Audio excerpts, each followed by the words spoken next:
I am testing out live streaming here to see how well it works, and I'm testing out this mic headphones setup, which I just got recently. Uh, I don't tell me if it. I don't know that I can fix it all that much, but I can tell you that as I wear this thing, I've tested it a couple times. If anything, the mic's a little bit too sharp. It could use a little bit of muffling to muffle down the P's, that sort of thing. Pa pa pa, you know. But beyond that, I thought, well, what can we look at today and do? I'm going to look at, just go through my Netflix watch list so that all of y'all, I'm going to fill time streaming here, and all of y'all can have a better understanding of what Ken Lammers is all about. So, let's see. And underneath my adult thing, well, we're going to move past the witch, whatever the heck that is, and go to my list. All right, so let's go through. There's a bunch of them here. Some of these I've watched all the way through. Some of them I have not. Some of them I haven't watched at all. I'm just kind of got them here because I plan to watch them someday.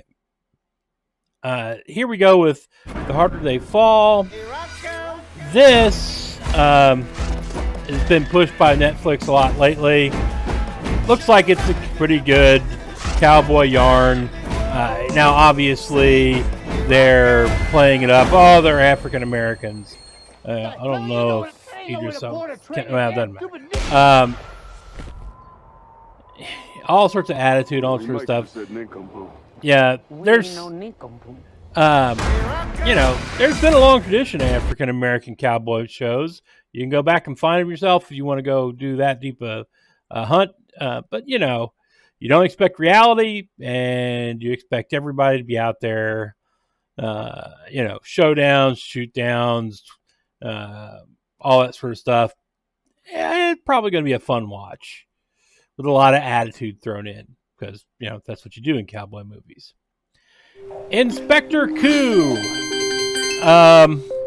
This is something of a defective detective type thing, right?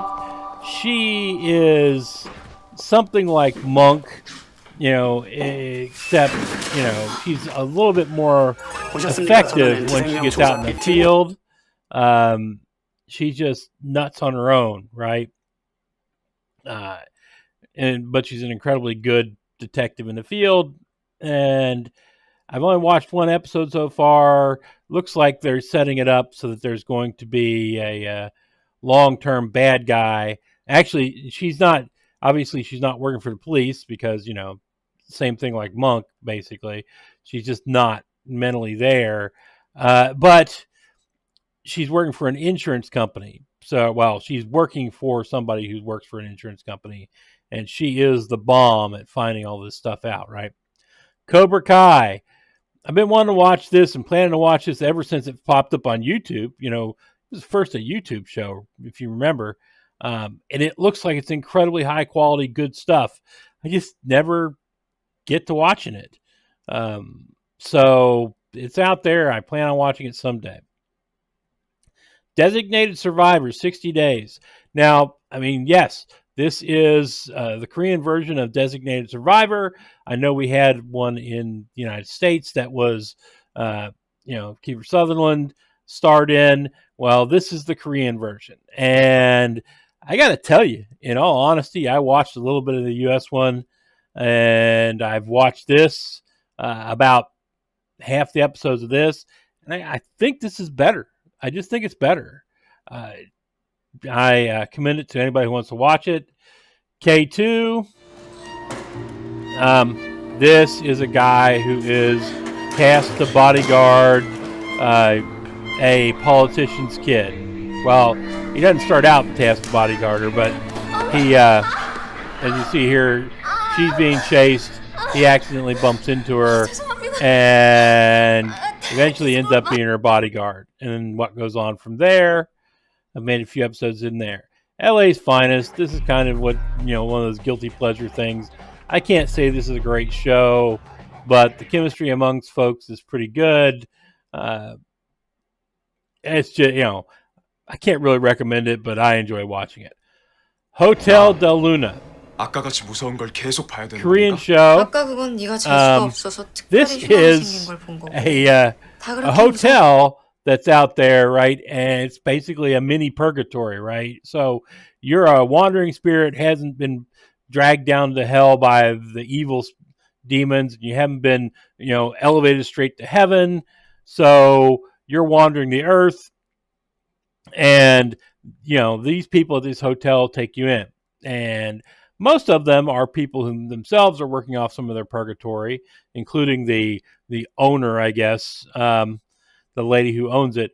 But it apparently has to be run by a mortal, and the first episode 2, 3 is about her recruiting mortals, and it's funny watching people, the extent people will go to try to stop, to keep from being her aide, and so that really kind of hooks you at the beginning, and then it goes from there to we get the story. Is there going to be a real romance, and how it's all going to end up? It's a good show. I really like that one. It may be one of the best Korean shows I've seen. Alice in Borderland. This is Japanese.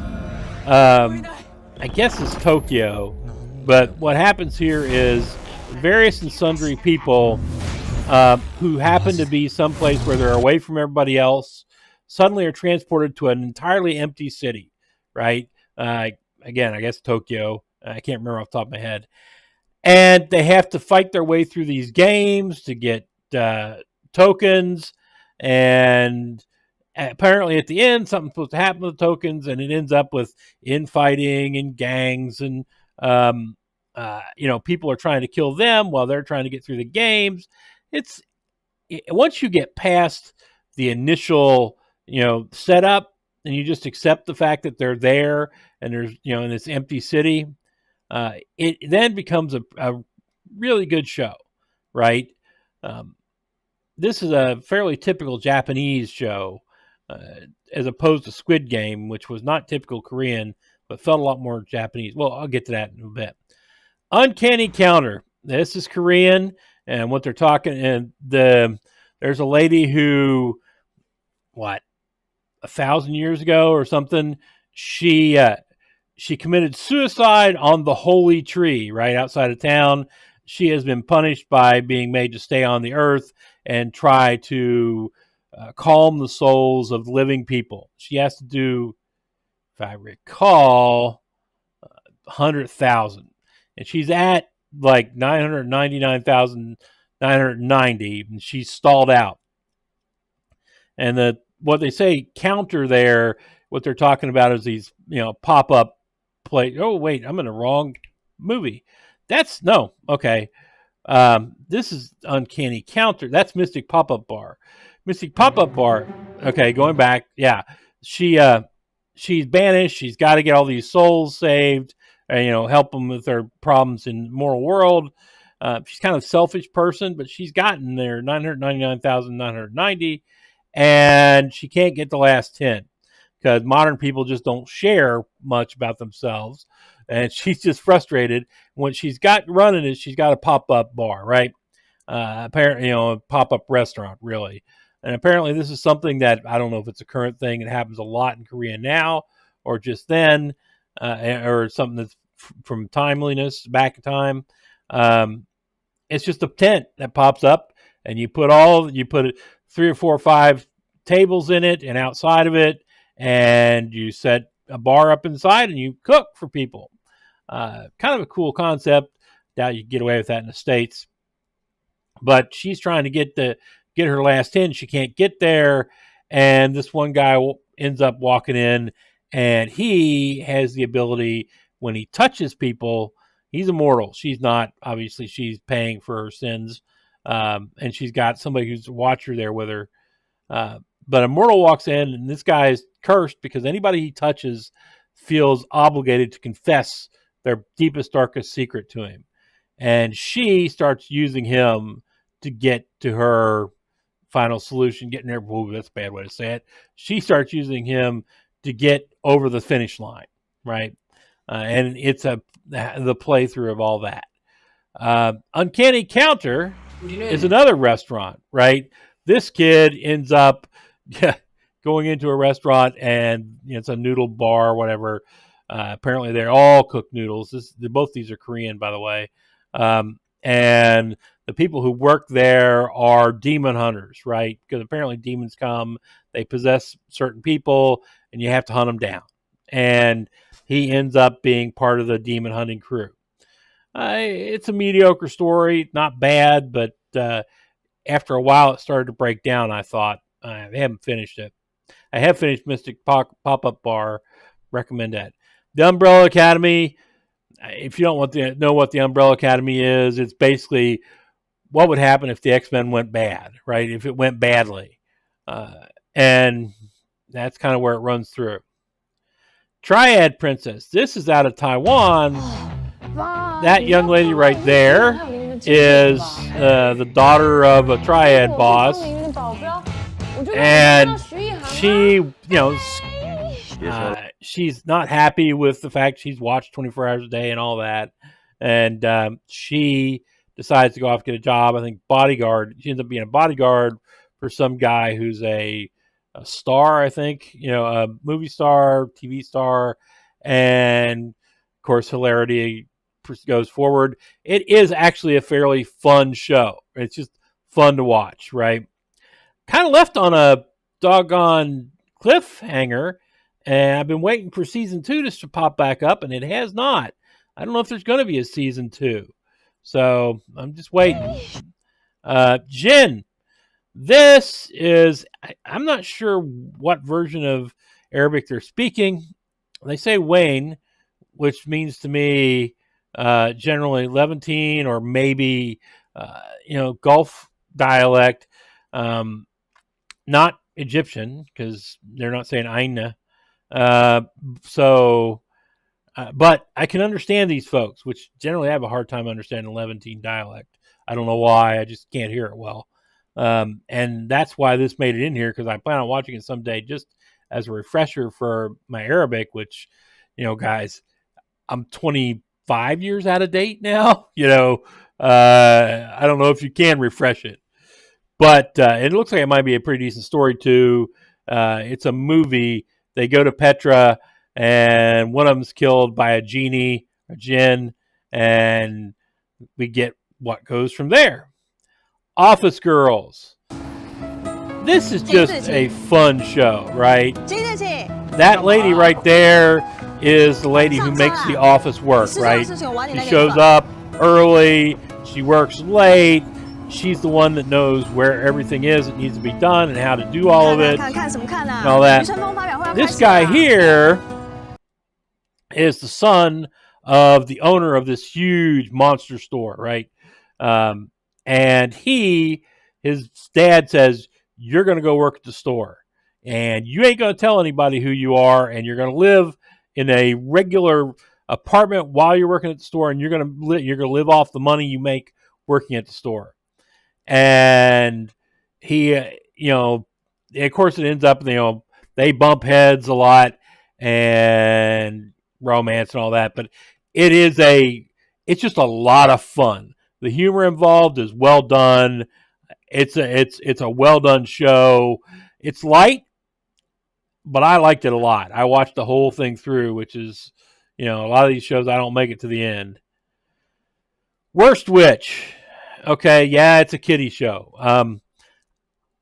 If you don't know, Harry Potter was a ripoff of an old kiddie show called Worst Witch, right? I don't know if the 60s, 70s era TV show in England, Great Britain. But if you watch Harry Potter or read Harry Potter and you go back and watch the old Worst Witch, which, let's be honest here, special effects in that were bad. You really see a lot of the stuff that pretty much seems to be cribbed straight up by Harry Potter. Now, Harry Potter moved beyond a lot of the stuff, but whereas Worst Witch kind of remained a kiddie show, episodic with a little bit of development, but this was, I don't know if it was Netflix that did it on their own or they picked it up for somebody else. This was a new remake of Worst Witch. I think they did 3 or 4 seasons. I don't remember.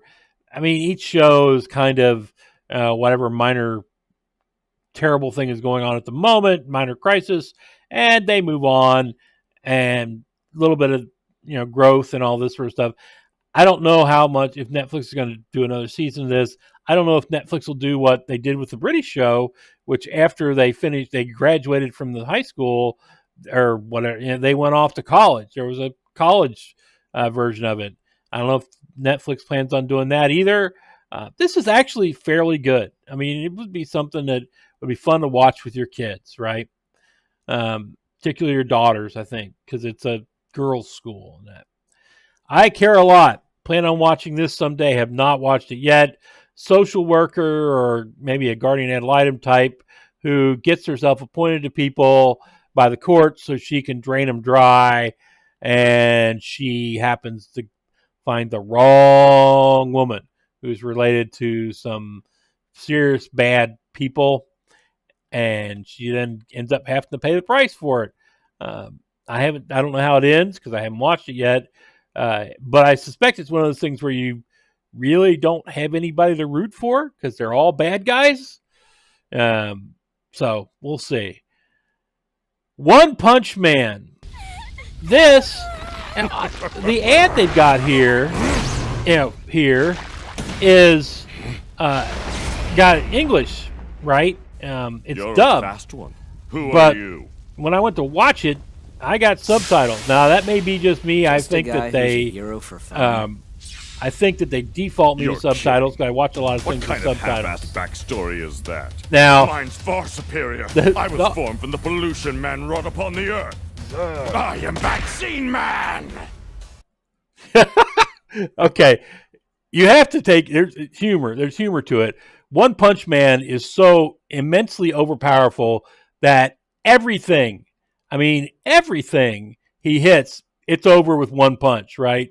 And he's not affiliated with the Super Duper crew or whatever the name of their Justice League analog is.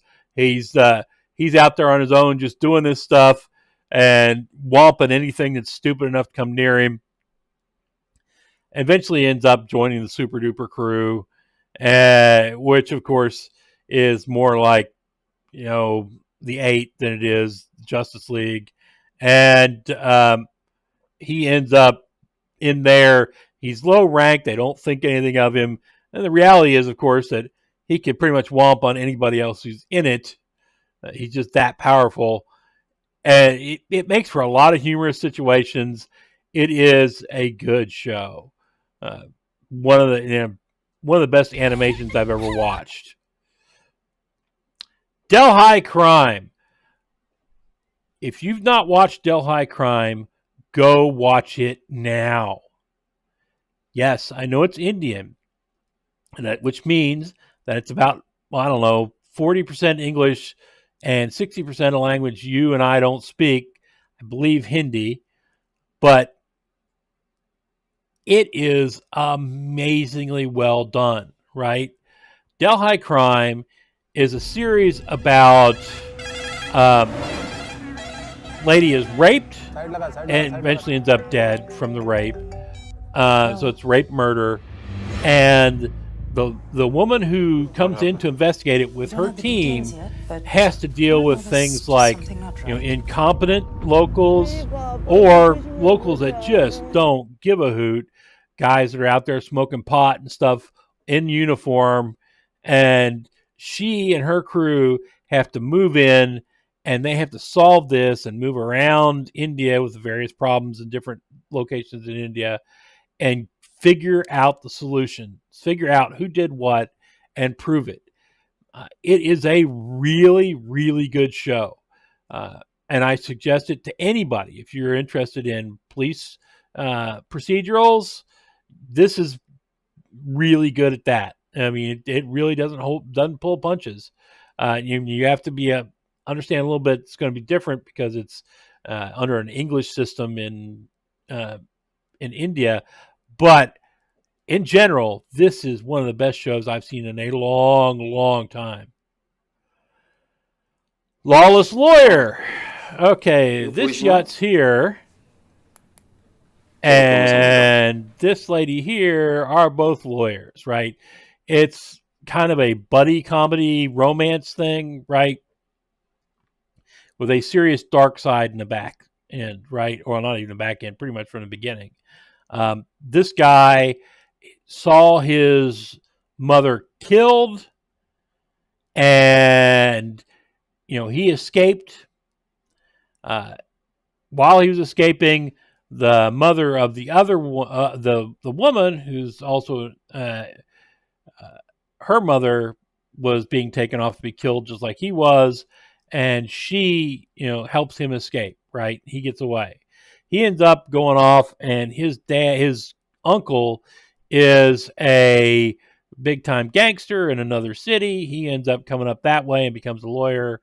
The lady there, she ends up after her mother has disappeared, was looking for mom, can't find mom, and she's pretty much adopted by the local district judge, which I think is more substantial than what you and I think of as a district judge. Probably figure circuit court judge or something like that, right? But more powerful even, I think. And she is chief judge of the circuit, however you want to put it. She is pretty much adopted by this woman and raised by her. And then the guy comes back to the city. He comes back to the city for vengeance. She comes back to the city because whatever city she was in, a judge sentenced her client to a gazillion years in jail, basically because her client was female. And she slugged the judge. Not something you generally do as an attorney. So they're both back in. She is suspended for 6 months. He basically blackmails her into working as his paralegal. And then the onion starts to unfold, right? Okay, this big wig in town is a crook. That big wig in town is a crook. There's a cabal that runs the town. We slowly start to see that the judge is involved in all of it. Pretty good. And of course, as in all things Korean, these shows, you do start with a romance after a while. But it's pretty good. Bright. I can't say Bright's an awesome movie. I can say that Bright is one of the best movies I've ever seen at establishing a different world, right? I mean, right from the beginning, it really kind of puts it all out there. You see the different world. Everybody there is accepting the different world. And it's just really well done at that, right? You believe the world. Now, the story, but the world just comes across really, really well. They kind of have a Training Day thing in it at one point. But I got to say, just for seeing how a world can be built and look real and feel real, even when obviously, fairies, elves, were they goblin, ogres, whatever, orcs. Yeah, orcs. Fairies, goblins, orcs, they don't really exist in the world, but you believe it when you watch it here. It's just done that well. Devil Punisher. This, there again, this is Taiwanese. This guy is the Devil Punisher. I don't know. Figure he's maybe St. Michael type guy. He goes out and he grabs the real bad guys who are out there, souls that escape hell, that sort of thing, or won't go to hell when they're supposed to. And he brings them in. And there's this lady who works there, and her entire job appears to be, here, drink this tea so that you'll lose all your memories of your current life. And then, you go through reincarnation, right? Well, he brings in some super baddie, and she's sitting there making her tea up, and we get the kind of a relationship thing where she shows that she thinks he's full of himself, right? The Devil Punisher's full of himself, and then the super baddie escapes, and somehow he grabs the woman and transports back to Earth, and she then is at Earth in a mortal body. He comes back. Devil Punisher comes back, and it turns into a kind of interesting story about what's going on there, and him trying to solve the problems. It's pretty good. I was entertaining enough that I made it through to the end. But, it's pretty good. Can't say it's a deep thinking thing, right? Cowboy Bebop. I have this in my feed because everybody and their brother says that Cowboy Bebop is the most amazing thing since sliced bread when it comes to anime, right? It's Japanese, obviously. And it is, everybody says. I've never been able to make it through like 2 or 3 episodes, to be honest with you. Now I got to say, now that part of that might be something you see quite often. This is a foundation. This may be a foundational work, and a whole bunch of people have built stuff on it that make you go, wow, and then when you come back and you look at the foundational work, you're like, well, that's kind of, all that's been done a million times. It's like Starship Troopers, right? A very foundational work. But a million people have written riffs on it since. And so if you go back and read Starship Troopers now, you're kind of like, okay. I mean, seen all this before. Well, yeah, but it started here, right? So I think that might be what the Cowboy Bebop thing is. I've not really cared for it. I keep thinking I'm going to get back and watch it all, but I don't know if I will or not. King's Avatar. This is mainland China. This is the furthest I've made it in anything, and I mean anything, that video that comes out of mainland China. Live video. Although it's not all live video. A lot of it is, computerized versions of people. Because it's about this guy here who is a super duper computer fighter, right? He's making tons of money in esports, bringing his team up in esports, but he won't go out and do ad work and stuff, right? So they fire him. The company that owns his team fires him, despite the fact that he's the number one guy, right? So he goes off across the street. He goes to some, computer bar and starts putting his own team together from scratch. At first, they're like, there's a non-compete, you can't do it, and then they kind of drop that. But he puts his team together. It's a bunch of misfits, and he just seems to make them all come together. And after a while, it just starts to fall apart, right? I mean, there's one point where they lose, right? They're in some big tournament, and they lose against somebody. And but it turns out that the clock was off on the computer. They should have had another 15 seconds, and they would have won. And you're sitting there going, excuse me, what? The clock was off on the computer? I'm not seeing that, and it just starts to stall out at a certain point, right? He's gotten his group of ne'er-do-wells and never-weres and all that together, and you get tired of seeing, and inevitably they end up in some sort of match on the screen where they all fight with their computer-generated stuff and in their computer-generated forms, and it starts to fall. I mean, I realize that in mainland China they've got more issues with having to be careful about what they put on TV, but it's just, after a while it fades. Live. This is Korean. It is about serving as police officers in Korea. It is pretty much this is what it is day to day. Now, I'm sure anybody who's seen any kind of police procedural will tell you, well, no, they amped it up. They've done this, they've done that. Yeah, sure. It's never going to be 100%, but it is this is what life's like as a Korean police officer. It ain't pretty. It ain't always fun. Here you go. The rookies and stuff they have to do and all that. Selection Day. Again, Indian TV show, which see right there, they're speaking, I assume, Hindi. As I understand it, there's like 9 million dialects and languages in India, so I don't know for sure, but I think it is. Again, this one will flip into English some, but mainly I think Hindi. What you've got here is it's about cricket. Now, you don't have to know much about cricket to get this show. It is a dad who's obsessed with making his 2 kids awesome in cricket so that he can mooch off of them, basically. And they're getting there, and Selection Day is a day when everybody goes and, plays their hearts out, and somebody gets chosen to go to this team, that team, whatever, right? Or go to special schools or however it's going to be.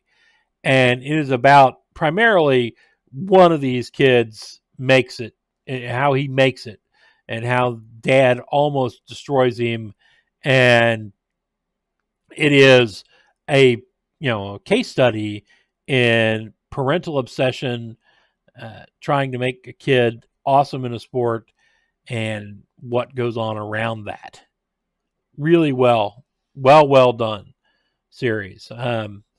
I would say it was probably my favorite on here, or the one you should watch the most on here, except that Delhi Crime's on here. So I think Delhi Crime's probably the one you should watch that's on here. Selection Day is number 2, which shows, for those of you who don't understand this, that not everything that comes out of India is Bollywood, right? There's some really, really solid stuff that comes out of India. And these 2 shows are there. High Rise Invasion. This is a Japanese anime thing, right? Okay, so... Okay. Bunch of people get sent to an empty city again, right? But they can't get... They're on towers. Their towers are connected. You can't go below a certain level. I think it's the 10th floor or something like that. You can't get below it. All the elevators are blocked. All the stairs are blocked. You're stuck up in the top. Like I said, there's bridges between places. You can go from building to building. And while you're there, these guys in masks start chasing you and trying to kill you. Or more likely, it seems after a bit, what it turns into is the guys there are chasing you and trying to make you, as best they can, despair and kill yourself. And then it changes a little bit further in. We find out that some people, the people in masks are people who found masks and put them on, and the masks take over their brains and make them do this stuff, right? We find out later that some people who put on a certain mask don't have their brains scrambled and go out and kill people. They get to be commanders of all these other folks around them that have masks. And they're supposed to be competing with each other to become a god. I don't know where that came from in there, but that's seems to be the goal. There's a particle beam cannon or something in the middle of the city that they're all trying to get a hold of, and that if you win, you get control of, right? It's, once again, much like the other thing where I talked about in the other Japanese thing up here, what Alice in Borderland. Once you get past the initial setup, it's a fairly interesting story. Now, warning, this is not a kid's show, right? Plenty of violence and all that, but it also has the Japanese anime thing where there's the women who are in it, particularly the women who have been masked, are all well endowed, let's say that. And there's at least 2 scenes that I've made it through. One where early on, where some police officer who's been sent over, who's somehow mysteriously appeared in this empty city on top of these towers, he tries to rape one of the main characters, and another police officer shoots him, saying, "We're the law, no matter what," right? Can't do that kind of stuff. But it is a fairly intense scene headed that way. And then there's another scene later on, right, when you're in the midst of it and they're competing to see who's going to win and whatever. And one of the main bad guys, he has this one female who is his most powerful, intelligent, useful minion. And of course, she is well endowed. And he's just giving her instructions, and he walks up and just goes, whomp, right down. He looks like he's going to start motorboating, right? And he just talks about, oh, that relaxes me. And he just keeps giving instructions with his face buried. And you're like, okay. I mean, I understand the impulse, but I mean, not really behavior I would expect. What I'm saying, not a kiddie show. Dairy Girls. If you haven't been introduced to Dairy Girls, it's a fun kind of lowbrow comedy of these bunch of kids and girls who are in a Catholic school during the Troubles, and they're all Catholic. And there's one boy who's there, and he's there because his mom went off to England and then came back, and she left him there. And they're afraid that if they put him in a boys' school, the boys will beat the living tar out of him because he's from England, so they make him go to the girls' school. And it is a bunch of randy girls who are at least acting like they're looking to score and get in trouble and do things, and living through teenage angst and all that. It's fun. It really is. But don't expect anything. Like I said, don't expect anything highbrow. High points on this you can find on YouTube are usually the sister who runs the school being, sarcastic, dry humor, all sorts of stuff. It's awesome. Okay, the governor. This is out of Nigeria. Totally English for those of you who don't realize they speak English in Nigeria. You get enough scams, you ought to know by now. But this lady who you see here is she's their version of a lieutenant governor, or whatever you want to call it. Lieutenant governor, we'll say, vice governor, whatever. And the guy at the top dies. Well, the problem is that she is idealistic and believes in doing things the right way and looking out for the citizens and not taking advantage of them by spending tax dollars on things you don't need to spend tax dollars on. So that instantly puts her on the wrong side of the local party chiefs, local government folks, the guys in the bureaucracy who are all used to living off the dole and spending, taxpayers' money to go, good big conferences in fancy hotels, or doing stuff like, the big conflict, it seems to be, as best I can tell, the Chinese are trying to bribe their way into building something in their governorship and in their area. And she's really not having it, or at least she's not having the part where everybody's going to get their pockets lined, and they go after her pretty serious and hard for that, And I got to say, it's well shot, fairly well acted. I suspect you're going to see things, obviously anybody can shoot something pretty well right now. I mean, look at the quality I'm doing here without really trying. I can afford to buy a 4K, probably an 8K camera if I really want to put that kind of money in. So they've got it's done with real good quality. I think the acting is fairly good. The tempo is different because their speech patterns are different, right? They don't speak with the same tempo and everything that we would here in the States, or the Brits would, or something. But I also suspect that whoever is cutting things together could probably use a little bit of time in film school, learning how to make those cuts flow better, right? Just saying. It's a pretty interesting story, though. Gives you a feel for how things are perceived to be in other countries. The chair. There she is. In case you didn't see this when Netflix was pushing it, Thank you. that lady right there is the first woman of color and woman who is made chair of an English department at a small private college, elite school type place. And she walks into just a crummy place.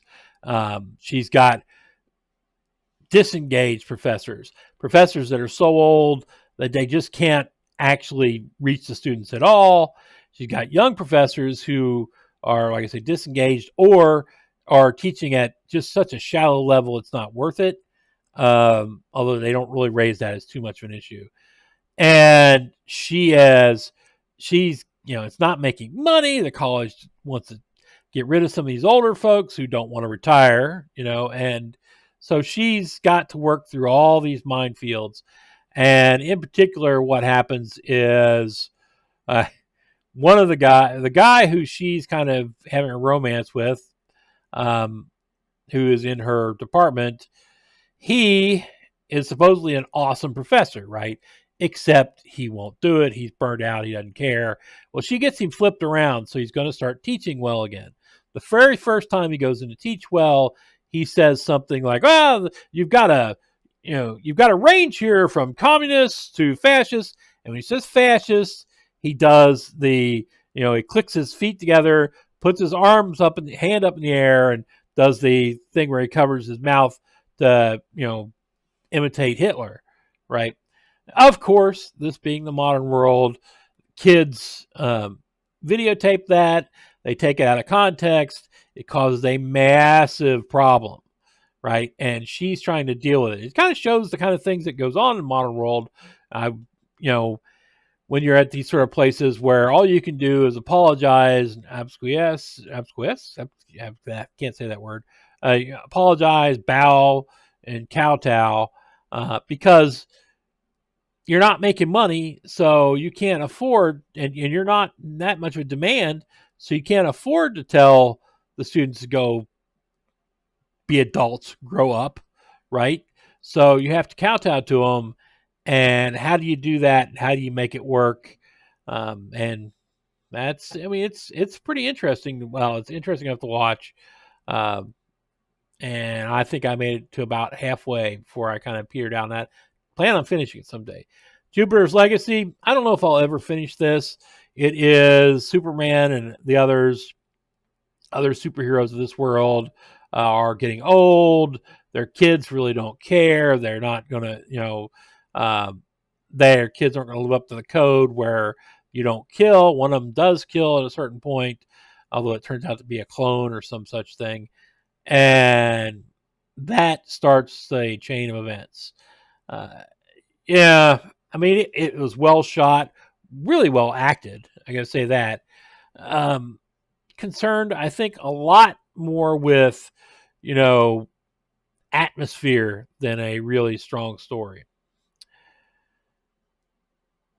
Daily Life of the Immortal King. This again is Chinese. A Chinese anime.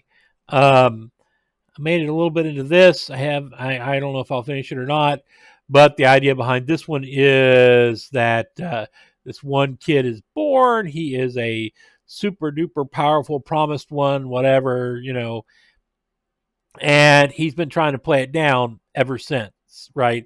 When he was 6, he put down like the super strong demon just because he was walking down the street and the local, spook squad was trying to take the demon down. They were losing, and I think it made him spill his potato chips. And so he got mad and he put it down, right?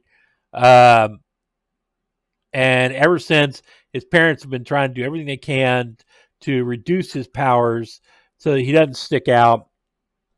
And he goes off to, I guess this is college. And he's again trying to reduce, it's college for magic people. And again, he's trying to reduce his powers and not stick out. And we can see how that turns out. And again, I haven't made it all the way through this. I don't know if I will. Mainland China, though, it may act, it's better, I think, than Avatar. So I may finish this eventually. Squid Game. Okay. Those of you who have been in a coma for the last 6 to 8 months may not have heard of the Squid Game. This is a Korean show, but it was a lot more like a Japanese show, right? It was Korean, and I think the filming was better. I think Koreans generally film better. The acting was better. Again, I think that the Koreans tend to act a little bit better. But the scenario and everything is very Japanese, right? Okay, we're going to get these people out to the island and we're going to kill them off little by little, right? Doing these games. And the winner gets X amount of dollars, right? So that's very Japanese. That's not something I would expect from a Korean TV show. But it works out pretty well. I mean, they're supposed to be doing a second season. I don't know how much I'll watch the second season. And by the way, as I understand it, this is dubbed. I watched the I watched the subs, so I'm used to it by now. My Name, a daughter of somebody in a Korean gang.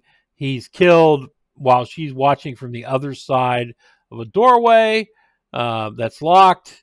Her dad has locked it to keep her from coming out in the hall while he's getting killed. And she moves from there to, she's trained by the other gang, other gang leader there.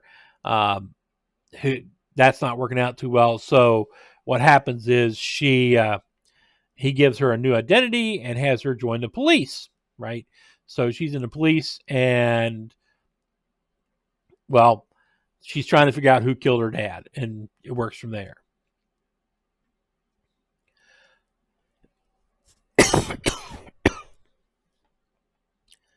The Student Cop, this is Egyptian.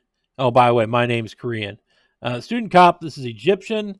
This is a comedy. It's kind of Egyptian comedy, which is hit or miss. You may not enjoy it. It's a lot more slapsticky type thing than what we are used to, and shallow and slapsticky. But this one's kind of fun. This one officer who's kind of a generic officer. His chief needs a person to infiltrate a gang of kids at the local college, and he asked his son, who the worst of all the people that went through his class at the police academy are, and his son fingers this guy, despite the fact he's not really. The son's trying to talk himself up and talk this guy down.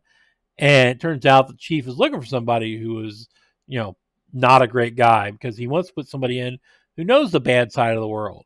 And so he drafts this guy in and sticks him in college, and we then move on from there.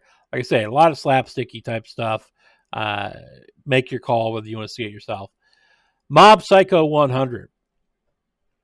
Okay, this is the live action version of it.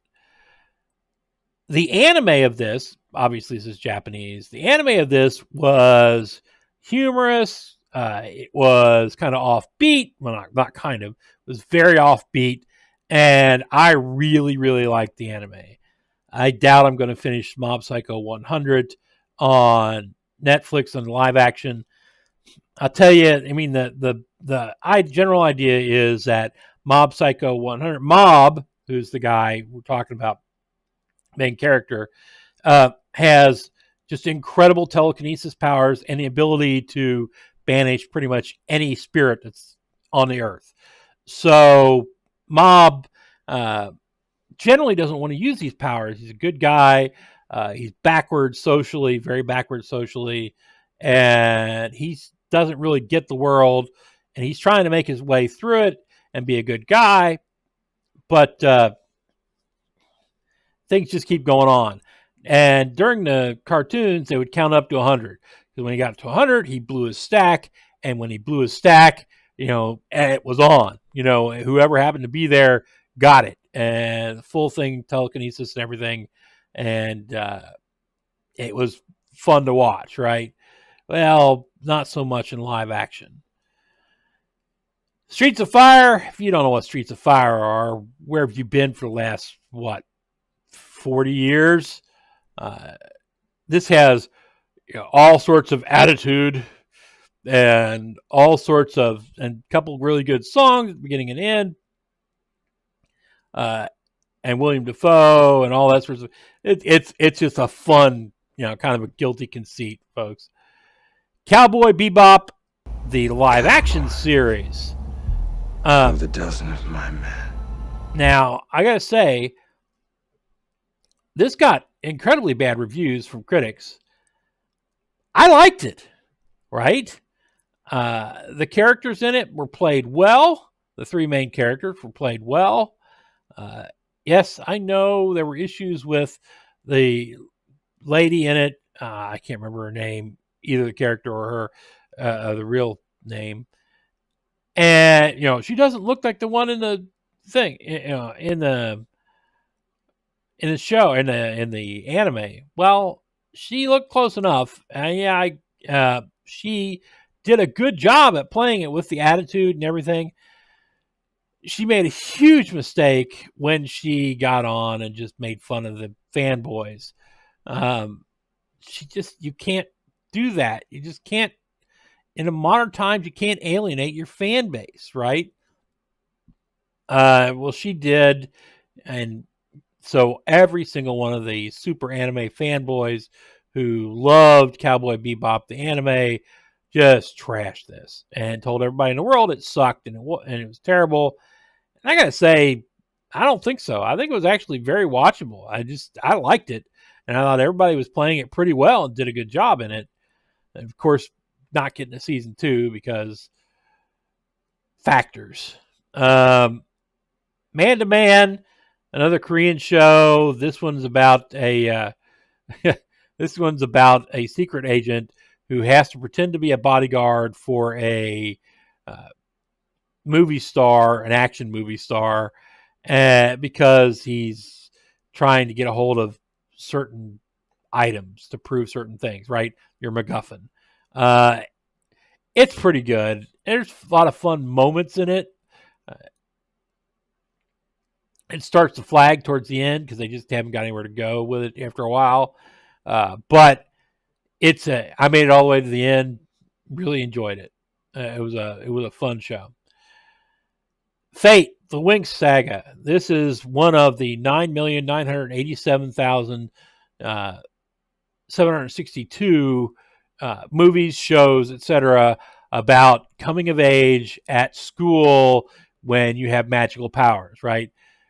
All been out there. There's a gazillion of these now. And it wasn't bad. It was actually fairly decent. The conceit of this is that the people who go there are fairies, not humans, not wizards, I don't think. But they're fairies. They have certain powers inherent in being a fairy, and have to learn how to use them. And the school is caught in the fairy community, magical community, is caught in a conflict between the good guys and the bad guys. And we get to watch that play out in real time. And then we get to see at the end, the bad guys get control of the school as our kids, who are the main protagonists, come back to the school after some victory and find that the bad guys are in control. Right. And that's when it ends. Ends the first season. I understand there's a second season coming eventually. Kind of the reason it's still in the feed, because even though I think it's kind of a mediocre show, kind of interested to see how that plays out. And I want it to flag me when the new one comes up. We'll see if it does so, if it comes out, and when. And that's it, folks. That's my Netflix watch list. My list. If this actually posts properly, comment below. Tell me what you think about it all. And that's it for today. Now let me see if I can figure out how to turn this sucker off. Oh, yeah. Click like if you like. Click subscribe if you'd like to see more, etc., etc. All the stuff that we're obligated to say every time you do a YouTube video. So that's it. Hasta la bye-bye, babies.